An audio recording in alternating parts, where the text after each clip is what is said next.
So what do we do whenever we feel anxious, that anxiety seems to inevitably turn into panic?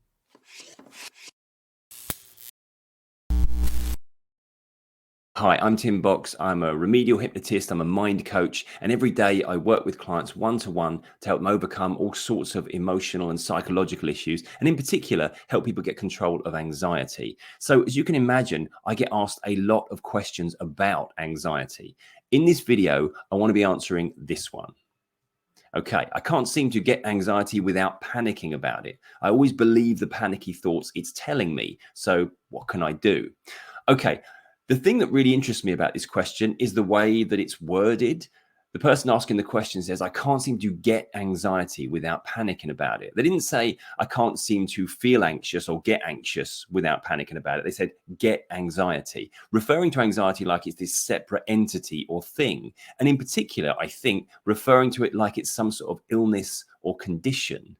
Now, anxiety is, in effect, an emotion. So we should be saying things like, I can't seem to feel anxious. In the same way, we would say, I can't seem to get angry. We wouldn't say, I get anger. So the problem here is very likely that we're looking at anxiety like it's an illness. Now, I know some of you might be watching this video and saying, oh, I have an anxiety disorder, so I actually do have anxiety. But disorder is just the word we use to describe anxiety when it's reached the point that the thing we're most anxious about is how anxious we feel. Again, it's not a separate thing of itself. It's not an illness. It's just currently the way our mind is interpreting our emotional responses. And what this means is that feeling anxious can't hurt you, it can't damage you, and it certainly can't kill you. And as a result, when we understand this, we realize, well, actually, then it can't even scare us. Oftentimes, the reason why we start to get panicky about our thoughts is because we're getting anxious about anxiety and creating what we might call the anxiety feedback loop,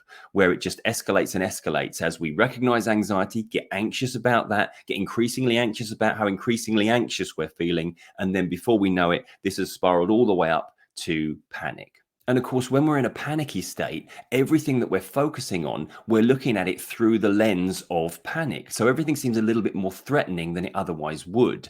It's like having a theme music playing in your head. And whereas previously it was playing something quite relaxing, now it's sort of playing the Mission Impossible theme. And then everything that we're perceiving and everything we're focusing on just seems that little bit more stressful and panicky. So the answer here is very probably going to be to unburden yourself of that misconception that anxiety is some sort of malfunction or illness. It isn't. It's a perfectly healthy emotion.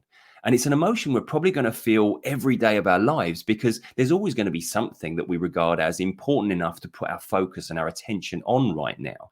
And if all we're going to do when we feel anxious is start to panic about feeling anxious, then all of our concerns will get amplified and turn into monsters rather than tiny things that we can probably deal with if we put our focus on them. What tends to happen is when we stop panicking about how anxious we feel, we stop regarding everything as worthy of panic. Let me know in the comments if you got something from this video. And if you did, why not hit the like button and why not subscribe for more videos just like this? Every Monday, I answer one of these questions in a short form video. Every Thursday, I put my main video up for the week. And every Friday, I go live on this channel to answer your questions directly. So why not join me for that? And you can put your questions to me in person.